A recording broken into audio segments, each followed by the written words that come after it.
সূরা কাউসার 7 বার পরে নিম পাতায় ফু দিলে কি হয় জানলে আপনি অবাক হয়ে যাবেন। সূরা কাউসার হচ্ছে পবিত্র কোরআনুল কারীমের ভিতরে ছোট্ট একটি সূরা। পবিত্র কোরআনুল কারীমের 108 নম্বর সূরা, 114টি সূরার ভিতরে 108 নম্বর সূরা হচ্ছে সূরাতুল কাউসার। যদিও ছোট্ট সূরা, তবে এর ফজিলত কিন্তু অনেক বেশি। অনেক সময় আমাদের দুশমন বেড়ে যায়, আমাদের অনেক দুশমন হয়ে যায়।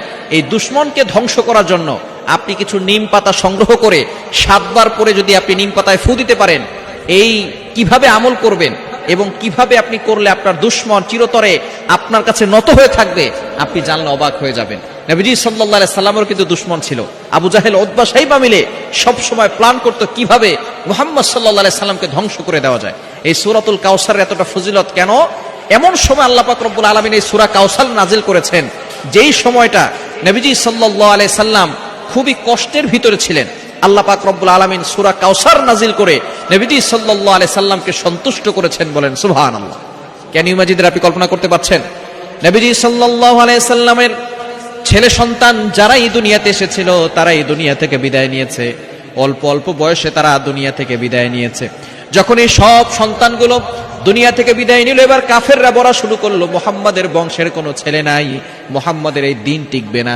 মুহাম্মদ যে ইসলামের দাওয়াত দেয়, যেই কালিমার দাওয়াত দেয়, এই কালিমার দিন বেশি দিন টিকবে না, কেননা তার সন্তান সবগুলো দুনিয়া থেকে বিদায় নিয়েছে।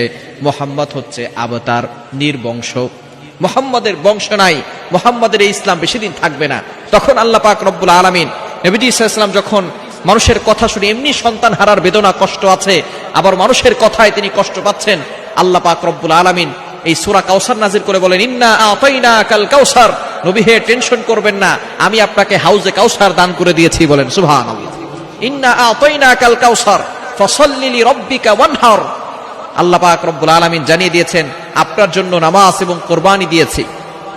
এরপরে বলছেন ফাসাল্লি লিরাব্বিকা ওয়ানহার ইন্না শানিআকা হুয়াল আবতার।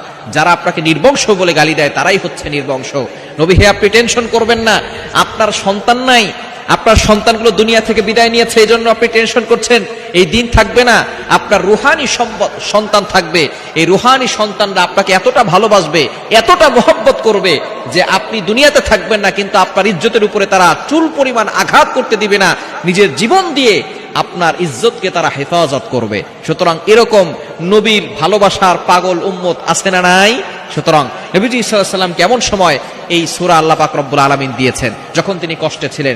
এই সূরাটা যখন আপনি পড়বেন, দুশমনকে কাবু করার জন্য, তাকে বাধ্য করার জন্য। অনেক সময় আমাদের দুশমন বেড়ে যায়, ভালো যিনি থাকবে তার উপরে দুশমন বেড়ে যাবে। এটা কিভাবে আমল করবেন? আপনি প্রথমে ওযু করবেন। এই আমলটা ফজরের নামাজের পরে করার চেষ্টা করবেন। ফজরের নামাজের পরে আপনি ওযু করে ফজরের নামাজ পড়ে এরপরে আপনি সেখানে বসবেন, বসে 3 বার দুরূদ শরীফ পড়বেন। নিম পাতা নিয়ে সেখানে 7 বার বিসমিল্লাহ সহকারে সূরা কাউসার পড়ে ফু দিবেন।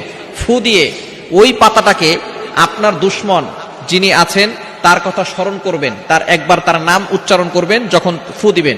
এরপরে শেষে আবার 3 বার দুরূদ শরীফ পড়ে ওই পাতাটার ভিতরে ফু দিয়ে সেই পাতাটা আপনার যে দুশমন আছে সে যেই রাস্তা দিয়ে হাঁটে সেই রাস্তায় আপনি পুঁতে রাখবেন।